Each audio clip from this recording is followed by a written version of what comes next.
Welcome everybody. My name is Ketan Dhatariya and I'm a diabetes doctor from Norwich. You're all very welcome to this presentation. I'd like to thank the organisers from Thrive for Life for inviting me to give this. And really what I'm going to spend the next 45 minutes or so talking about is diabetes. How can it affect you? How can you look out for the risks? How it can affect members of your family, of course. So just a bit of background about me. I graduated as a doctor in 1991. I know I don't look that old, but I was a junior doctor for 10 years, went to America for a couple of years to do my research, and I've been here in Norwich for the last 18 and a bit years. And I specialise in diabetes, amongst other things, as well as other diseases of hormones called endocrinology. So without further ado, I'm going to get straight into talking about diabetes and why it is so important. I'm going to give you a bit of a global perspective, first of all. And the most up-to-date information is collected by multiple organizations and put together by an organization called the International Diabetes Federation. And they, every year or every 2 years, produce an atlas which lists tells us how many people have got diabetes in the world. So at the moment, the most up-to-date information shows that over 500 million people on the planet, adults, so it's just over 1 in 10 of all the adults on the planet have got this condition called diabetes. And that's estimated to rise in the next 8 years to 11.3%, because just even though the number of people on the planet will increase, the actual proportion of people is going to be rising faster than the rise in the population. And look at that, 783 million people, almost 1 in 8 people on the planet are estimated to going to have diabetes by the year 2045. So it's an enormous problem. Added to that, most people don't know, or many people don't know they have the condition, which of course is why you're joining us, to try and find out what you can do to, first of all, identify it and hopefully reduce your risk of developing it in the first place. And the vast majority of those people who don't know that they have it are in low and middle income countries, as you might suggest, where access to healthcare is limited. And of course, there are a large number of younger people with type 1 diabetes, and I'll talk to you about the different kinds of diabetes as we go along in this talk. This is just putting it into a picture, the number of people who have diabetes over the last 20 years, and you can see that the numbers have gone up from 150 odd million to over 500 million people in just 20 years. It's astounding, it's staggering, and it's an enormous burden on every healthcare system in the world. If I told you that £1 in every £10 spent on the NHS in England and Wales is spent on looking after people with diabetes, it tells you how vast amounts of money are spent on looking after this just one condition. This is putting it another way. I'll skip through this because I've showed this in the same kind of thing. It's just the number of people, 151 million to 537 million. But where are they all? Now, this is again a map put together by the International Diabetes Federation, and what you can see is they've the World Health Organization, splits the world up into different regions. But if you look at the bottom regions and you look at Africa, there's going to be a 134% increase between 2021 and 2045. Middle East and North Africa, 87% increase. Southeast Asia, basically that's India and Pakistan and Bangladesh, 68% increase compared to Northern Europe, 13%. North America, 24%, still very large. But you can see that the increases are going to be in the parts of the world that can least afford it. And we'll talk about more why this is important as we go along. So there are a large number of people. It's not just spread in one area, but the biggest increases is going to be in mainly in the equatorial regions, to be honest. But what are the symptoms of diabetes? Let's talk about that, because everybody wants to know, well, how do I know I've got it? Well, a large number of people don't know they've got it, because essentially what happens, they just feel a bit tired. I see people in my clinic who just say, well, I went to my doctor because I just felt a bit tired. I thought it was my age. I thought it was my age, doctor. And you think, really? Actually, it's not normal to just feel tired all the time. It may well be that there's nothing going on. And I see a lot of people who are tired all the time. But actually, if you're tired all the time, there's no harm in getting yourself checked out. If you have to get up at night to pee, as a bloke, as you get older, your prostate becomes the size of a cabbage in your pelvis, and you start thinking, I have to get up at night to pee. But if it becomes more and more frequent and you start developing, you're tired and you're peeing loads, get yourself checked out at your GP surgery. I have loads of people who say that's they didn't know and they didn't think about it, and the GP picked it up just incidentally. But you can see listed on this slide the numerous different symptoms that people can get if they are symptomatic and have high blood glucose concentrations. So you feel thirsty all the time, and because you feel thirsty, you're peeing all the time. And because you're peeing out lots of sugar, people just feel they have less energy on board, because the whole point of diabetes is that you either don't have insulin that works, and again I'll explain this in a little bit more time, or you have insulin that you don't have enough insulin, that you just feel tired. The insulin is the stuff that helps get energy, the glucose, into the cells. If you don't have any, the cells are starving and you feel really tired. And because the cells are starving, you feel hungry all the time. But even though you feel hungry, you may start losing weight, and that's because you're peeing out calories when you're peeing out all the sugar, and when you pee loads. When you have high blood glucose concentrations in the eyes, you can get blurred vision. And there is a potentially life-threatening condition that happens most frequently in people with what's called type 1 diabetes, called diabetic ketoacidosis. And that is where people really take very deep breaths in and out.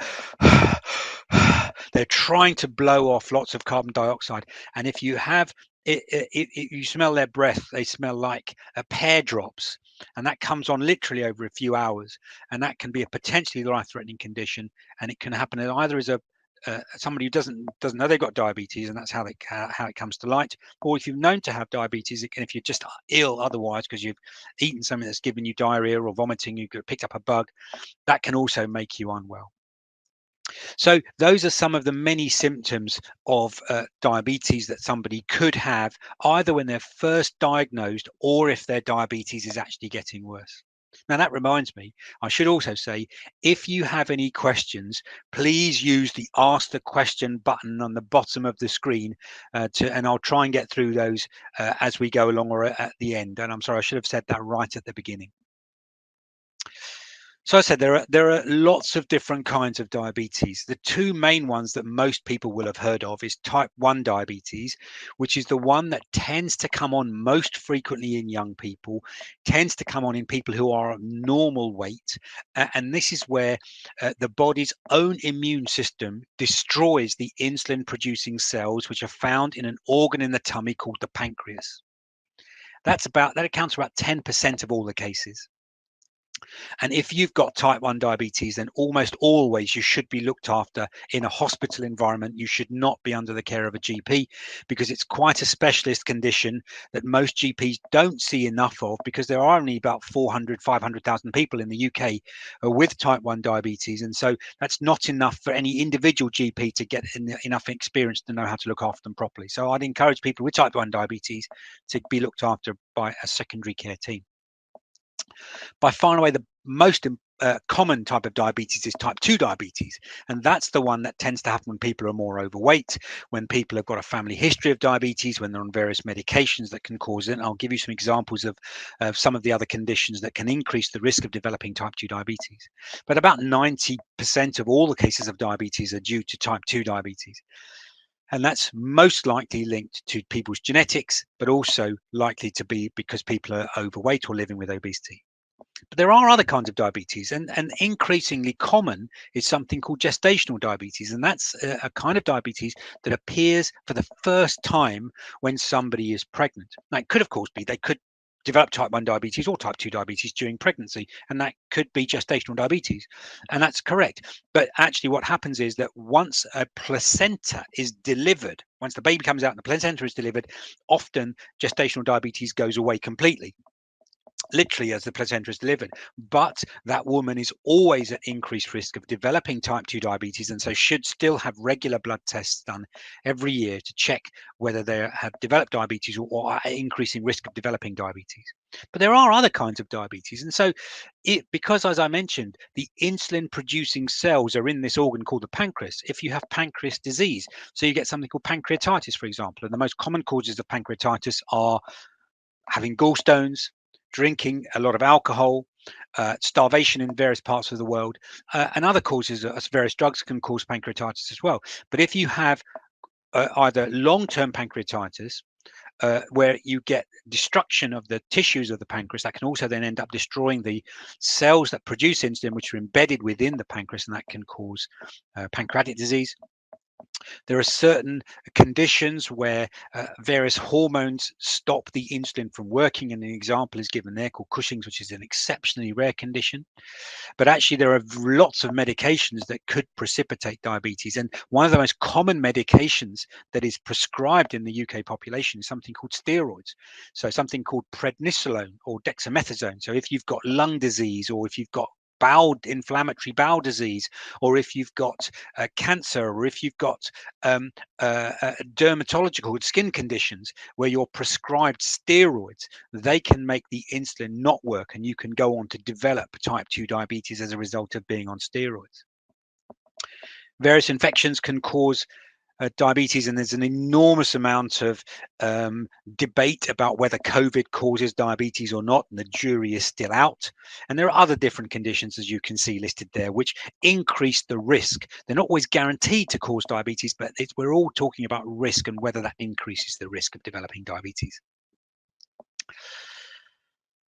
So what causes type 1 diabetes? Well, nobody knows. As I've said, it's definitely the immune system that attacks the insulin producing cells. But what triggers the immune system to attack the insulin producing cells, nobody knows. And it's thought to be, as is mentioned here, an interaction between genes and environment. And this is a little graph that I'll just try and take you through. So along the bottom is time in years. Along the vertical axis is beta cell mass, and beta cells are the insulin producing cells in the pancreas. And if you just take a theoretical line that you've got 100%, means that they're all working completely normally. But you've inherited something from your mum or your dad, and they put you together, and that increases the genetic predisposition to developing an overactive immune system. So something triggers your immune system, immunologic trigger, which means you then start producing antibodies, which are the things that help destroy bugs when you get an infection. But the antibodies destroy the insulin producing cells in the pancreas, and as they are destroyed, we've all got an inbuilt redundancy. You've got two eyes, you can live without an eye. You've got two arms, you can live with one arm. You can lose 1.5 kidneys and you could still work perfectly well. You can lose 90% of your liver, you can still live completely normally. So you've got inbuilt redundancy. And similarly, you can use 90% of your insulin producing cells, and your blood sugars would never change.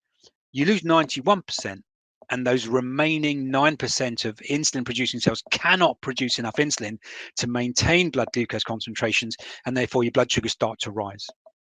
And so you do get a reduction in the ability to maintain blood glucose concentrations. And as the beta cells, as the insulin producing cells reduce in number, the amount of insulin goes down, and that's when overt type 1 diabetes manifests itself, and those individuals need to go onto insulin from the time of diagnosis. But that's what happens in type 1 diabetes.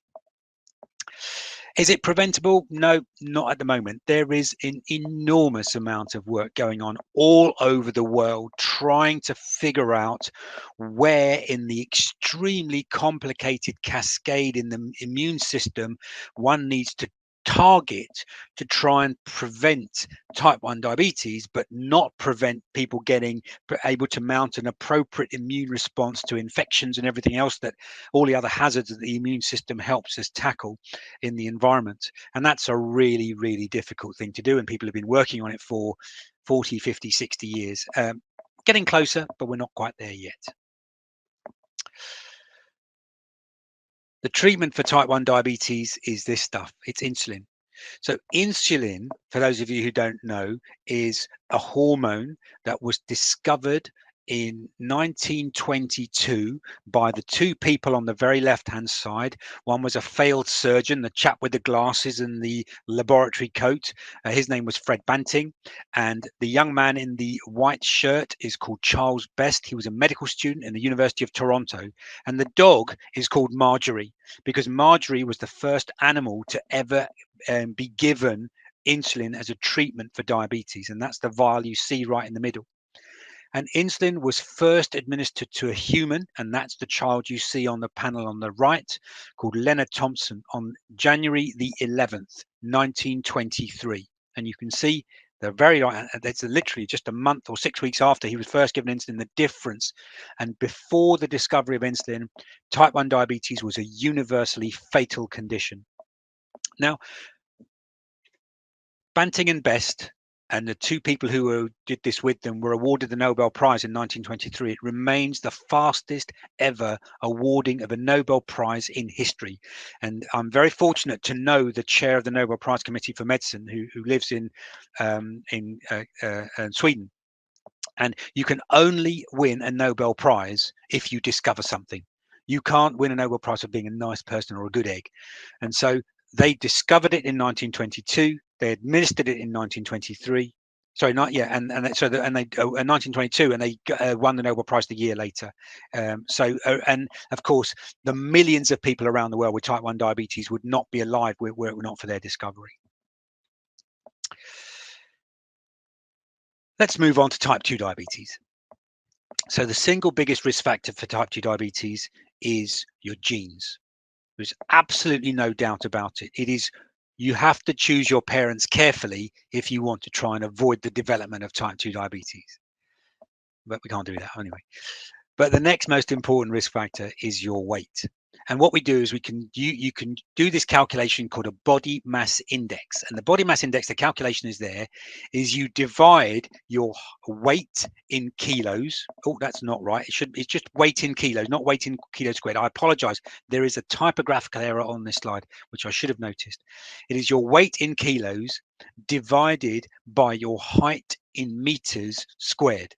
Okay, so you have to work it out in metric, or you can go to the BBC. If you go into Google and type in BBC BMI calculator, you can either work it in empirical, so that's feet and inches and stone, or you can work it out in metric, which is what it does either way. It's brilliant. It's a good website. I would encourage you to go to it. But you can see here on the left-hand panel that if you work out your BMI, you can see what your risk is depending on depending on what your BMI is. So your risk of developing diabetes. Now, a relative risk depends on if you compare somebody with a BMI of 22 compared to somebody with a BMI of above 35, then the person with a BMI above 35 is 93 times more likely to develop type 2 diabetes than somebody who's got a body weight with a BMI of 22. And a normal BMI is anywhere between 18 and 25, except if you are of South Asian origin. So someone like myself from India, Pakistan, Bangladesh, if you are of South Asian origin, all of the diseases of obesity occur 2 BMI points lower. So for an Indian, a healthy BMI is 18 to 23. Okay, so that's the predominant, and that's of course a modifiable risk factor. You can't modify your genes. We talk about modifiable risk factors and what it is you can do to help your own health yourself, rather than things you can't do anything about, such as your genes. So these are the other risk factors. So having a family history. So for example, my family, my parents both have diabetes, and all of their siblings have diabetes. So I'm doomed. I don't have diabetes yet, but I know I'm doomed. I'm going to get it. And if you have an identical twin with diabetes, you're almost certainly going to get type 2 diabetes. You're going to get it. But if a sibling, the risk is increased. But it's all about your family history. If, as I said earlier on, if you're a woman and you develop diabetes during pregnancy, which may have gone away when the placenta was delivered, then if you've got a personal history of gestational diabetes, you are at increased risk of developing type 2 diabetes.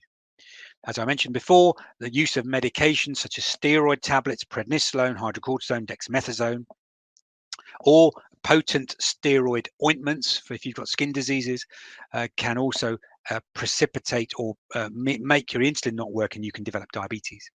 Just being over the age of 40, age is a non-modifiable risk factor, I'm afraid. But just being over the age of 40 increases the risk.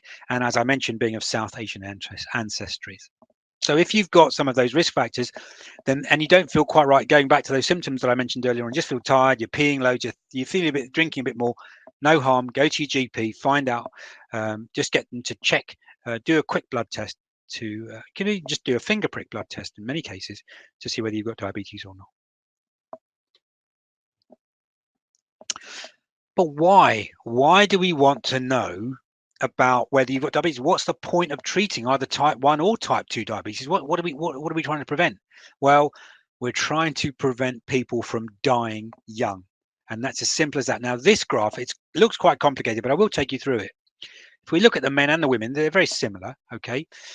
If you look at the panel on men on the left, if you were diagnosed with having diabetes at the age of 40, or type 2 diabetes, this is predominantly, then you lose 6.5 years of life. You are more likely to die 6.5 years younger than your peers who did not have diabetes. And in women, you can see it's almost 7 years. And of those, quite about half of all of the deaths are due to vascular disease. That means disease involving the blood vessels. And in people with diabetes, there are different kinds of complications, and those are divided into the size of the blood vessels. And so you have small blood vessel disease, which is the eyes and the kidneys and the nerves. And if I put that into context, diabetes in the UK until about 2 years ago was by far and away the most common cause of complete sight loss, so blindness in people of working age. Because of the advances that have been made over the last several years, that's now been taken by genetic conditions or congenital conditions, conditions that people are born with that cause blindness. But diabetes is a very close second, but it is coming down. If I talk about kidney disease as one of the examples of small blood vessel disease, today around the world, diabetes is by far and away the most common cause of going onto a kidney machine, a dialysis machine, and going and developing what's called end-stage renal failure. So your kidneys stop working and you have to go onto dialysis. Diabetes by far and away the most common cause. And diabetes is, again, the most common cause of lower limb amputation and leg loss, non-traumatic leg loss. And there are lots of different reasons for this. So if, for example, you get diabetes and you don't control it as well as you could do, you may lose the feeling in your feet, because those are the nerves that are furthest away from your brain. And the thinnest, finest nerves that are furthest away from your brain are the sensation nerves in your feet. And so if you cut your toenails a bit too short, you may not feel it. And so if you had a wound, all the bugs get into that extra in that wound, and the bugs, of course, love all the extra sugar.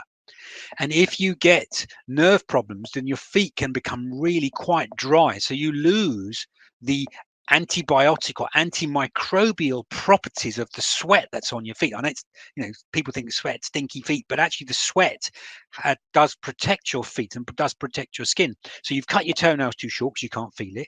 The bugs get in because there's loads of extra sugar. You don't have the antimicrobial properties of the sweat. And people who have small blood vessel disease mean that you can't physically get the blood down to the area of the wound to get the stuff that's in the blood down to heal.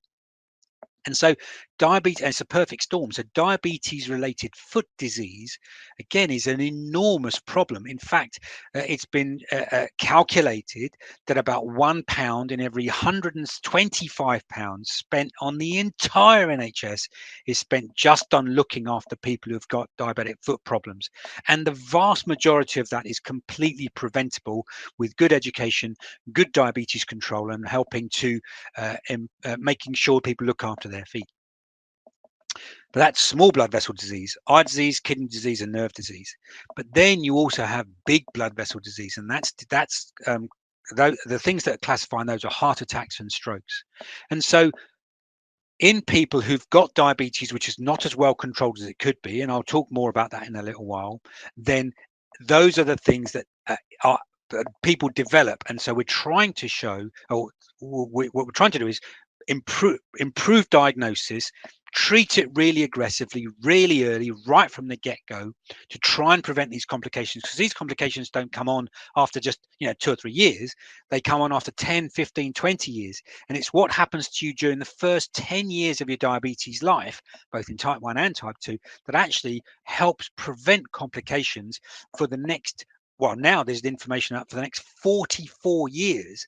There's information published just a few weeks ago showing 44-year data to show that good diabetes control makes a difference to the risk of developing complications.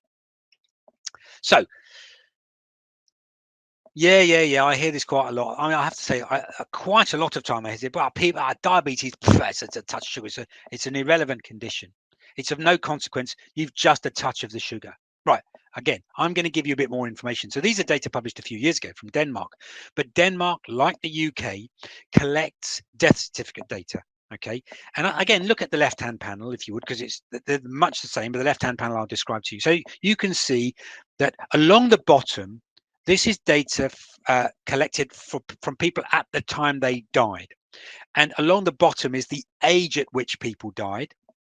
Along the vertical axis is how often people died in that age group and with that condition. Now you've got 4 lines along that. Now in the green line, what that shows is at the time of somebody's death, they did not have a history of diabetes, and they did not have a prior history of heart disease, so furring up of the arteries. They never had a heart attack or angina or any other problem with their heart. The brown line at the very top is those people who, at the time of their death, had a history of diabetes and had had a previous heart attack or stroke. And you can see, as you might expect, given what I've just said, that having diabetes increases the risk of strokes and heart attacks. You're much more likely to die if you had diabetes at the time of your death. Now, the 2 lines in the middle, the blue line and the red line. Now, one of those lines is those people at the time of their death who had a history of diabetes but didn't have any heart problems. The other line is those people who had heart problems and may have had a heart attack before, but didn't have diabetes. Now, you'd never, ever say to somebody, oh, there, you've just had a heart attack, go away and sit down, that's no problem. You'd go, blimey, have you had a heart attack? Oh my God, are you okay? What did you do? My, so good you're alive and you're taking, my word, that's really, oh my word, medical technologies are marvelous. I'm so pleased you're still here. Those 2 lines are on top of each other. Having type 2 diabetes confers the same risk of dying prematurely as somebody who is known to have established heart disease. There is no such thing as mild diabetes. And if somebody has got diabetes, newly diagnosed with diabetes, then they should be treated as aggressively as somebody who's got established heart disease. Now, somebody these days, I mean, the good news is that the chances of dying from a heart attack are now lower than they've ever been in the past because of technology. But people often leave hospital on, a dozen or half a dozen different drugs because they've all been shown to help prevent the recurrence of strokes and heart attacks and reducing the risk of prematurely dying. In diabetes, there are a load of medications which people ought to be taking to help, again, prevent premature cardiovascular death. And it's much the same for women, as you can see on the right-hand panel. Is there anything you can do to prevent yourself from getting diabetes? Well, the answer is very definitely yes. Now, I live in Norfolk, and we've just conducted the world's largest diabetes prevention study. And I'm going to show you data not from the Norfolk Diabetes Prevention Study, but I'm going to show you data which is much more established from the Americans, but it's very much the same thing. We showed exactly the same thing as this, to be honest. So what they did, so when you can do a blood test, and there's normal, and there's diabetes, and there's the bit in the middle, which is often called pre-diabetes. And this study took several thousand people who had pre-diabetes, and they flipped a coin, or a 3-sided coin, or rolled the dice and said, right, we're going to divide you into 3 equal groups. The first one is that we're going to give you a leaflet on stretching, or the equivalent, not very much, so placebo essentially. The next one, they said, right, you don't have diabetes, but we're going to give you a tablet called metformin, which is used to treat diabetes. And the third one, we're going to throw everything at you. We're going to get you seen by a dietitian, a lifestyle trainer, a doctor on a regular basis, a nurse on a regular basis, psychology on a regular basis, so we can try and help you lose a little bit of weight. Okay. And the study, as you can see there along the bottom line, went on for 4 years. And what they showed was, and the vertical line there is how many people developed diabetes during the course of this study. And what you can see is that those people who had everything thrown at them had a 58% less likelihood of developing diabetes over 4 years compared to those people who were just given the leaflet on stretching, or the equivalent of the leaflet on stretching. And if I told you that if the average weight of the population at the beginning was about 100 kilos, just in your own mind, think how much weight do you think these guys had to lose to give themselves an almost 60% reduction in the risk of developing diabetes? Think about it. Did they have to lose 2 kilos, 5 kilos, 10 kilos, 25 kilos? And they started off at 100 kilos.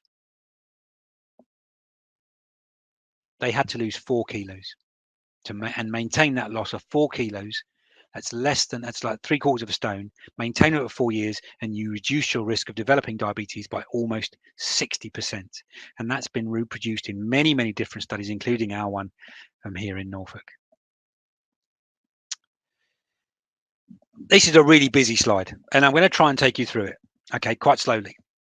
But I need you to, it goes back to what I was saying earlier on. So insulin was discovered in 1922, or given to a human for the first time in 1922. And until 1993, what everybody recognized was that having diabetes, which is not as well controlled as it could be, was associated with a risk of developing complications. What nobody knew was if you develop if you improve somebody's diabetes, would it reduce the risk of developing complications? And so this study looked at just over 1,500 people with newly diagnosed type 1 diabetes in the first 5 years. And there's something very, very, very similar for type 2 diabetes. And they flipped a coin and they said, right, we're going to give you the current standard of care. And that's the blue line in this graph. We're only going to increase your treatment if you develop signs of high blood sugar. So that's peeing and thirsty and weight loss and all the things I mentioned right at the beginning. The other group, they said, we're going to give you everything that we possibly can, lifestyle trainers, doctors, dietitians, nurses, and whatever, to try and improve your diabetes. So this is the study that was published for people with type 1 diabetes, and they've managed to improve somebody's diabetes control by looking at this thing called the HbA1c, which is a measure of diabetes control over the previous 3 months. This uses an old-fashioned unit called percentage. We don't use that anymore, but there was a 2% difference, which in new money is about 22 millimoles per mole. But what they did was, because these were people who were fairly young, they weren't looking necessarily at heart attacks and strokes. They were looking at eye disease. And they showed that, so the question they asked was, does good diabetes control make a difference to the risk of developing complications in people with diabetes? And the study went on for 7 years, hundreds of millions of pounds. The answer was yes. It was then deemed unethical to allow people who had been going in the poor control to continue in poor control when you've shown that good control makes a difference. And the trial finished, but because those people in the good control arm were no longer being seen by the doctors and the dietitians and the nurses and the psychologists and so on, their diabetes control deteriorated a little bit and their HbA1c rose a little bit. So after a year or so, the measure of diabetes control in both groups was exactly the same. But they've now got information on these individuals going up to 34 years. And in people with type 2 diabetes, the equivalent study's now got 44 years of information. And they've gone back and looked and seen whether the risk of developing heart attacks and strokes, because these guys are now old enough to develop heart attacks and strokes, as well as the eye disease, nerve disease, and kidney disease, whether the risks are different between the two groups, depending on what group they're in the first 7 or 8 years of the study, even though for the last almost 20 years they've had identical control. And the answer is very, very, very definitely yes, because if you're in the good control arm, in the red line there, the likelihood of you developing complications, even 35 or 45 almost years later, is tiny compared to those people who had the not very good control in the first 10 years of the diabetes life. So what we're now doing is saying to people, it's what happens to you in the first 10 years of your diabetes life that holds you in good stead for the rest of your physical life. So it's all about what happens in the first few years of life.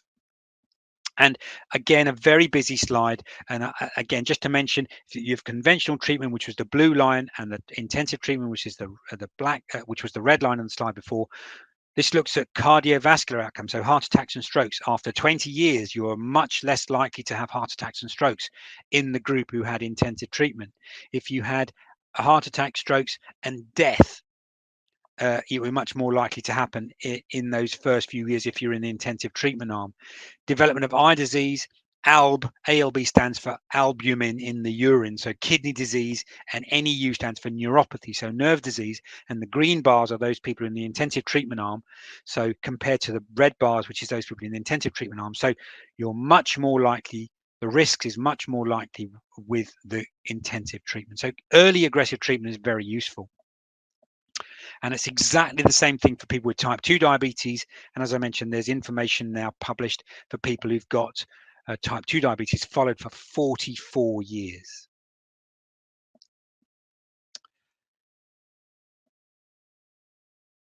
This is the small calculation. How easy is it to put on weight? Unfortunately, very, very easy indeed. Okay, so this is a calorie calculation for men. You can do it for women because you can just plug in the women. It's 2,000 calories per 24 hours. Just the standard average daily requirement for a woman is 2,000 calories. If you expand that over a year, so that will be 912,500 calories per year for a man. If you divide that over, say, 1,000 meals, 3 meals a day, 365 days, it's about 1,000, over 1,000 meals a year. If you were to eat 5 meals extra over a year, that's 0.5%. Okay, you're eating more, and you do 0.5% less. So maybe you don't take the stairs 5 times a year. You walk up flights 3 times a day, flights of stairs 3 times a day. 5 days of the year, you say, I'm going to take the lift. So you've done 5% less, and you've eaten 5% more. That's 9,000 calories net gain. 1 kilo of fat is 9,000 calories. So you're going to gain 1 kilo in weight just by eating 5 meals extra a year and taking the lift 5 times a year. Okay, it's really frightening. And more worryingly, and this is beyond the scope of really of this talk today, but your muscles, the type of muscles that you have change, so you become more energy efficient as you get older, so you need less energy. So if you were to live in the same environment, in the same temperature, have the same exercise, eat the same thing every day, and nothing else changes, if you did that every day for over several years, you're going to gain weight. Why? Because your muscles need less energy as you get older. So weight gain is extremely easy. And you have to think about it. If you believe in evolution, why would evolution allow you to have a mechanism to lose weight easily? Because you don't know when your next meal is coming, and you want to maintain all of that energy because it may be another 3 weeks before you catch your woolly mammoth to have your next meal. Evolution hasn't caught up with 24-hour food availability. What are the treatments for diabetes? Well, there are for type 2 diabetes, there are 9 different classes of medication, most of which are tablets, different kinds of tablets. They're most often used in combination, and some of the newer agents have been shown to help prevent the risk of strokes and heart attacks, or reduce the risk of strokes and heart attacks over use. Okay, and for people with type 1 diabetes, well, the only treatment currently, of course, is insulin, which has to be given as an injection. Having said that, many people with type 2 diabetes also have to eventually go on to insulin, because regardless of what's going on, even if you use multiple combinations of tablets, they are often not enough, and many people do go on to insulin, unfortunately. Oh, I've heard that surgery is really good, doctor. Well, yes, of course, and I've got lots of people who've had bariatric surgery and whose diabetes has gone away, and it's really brilliant. I mean, actually, to be honest, weight loss surgery is by far and away the most cost-effective way of getting somebody to lose weight, and actually for the weight to stay off.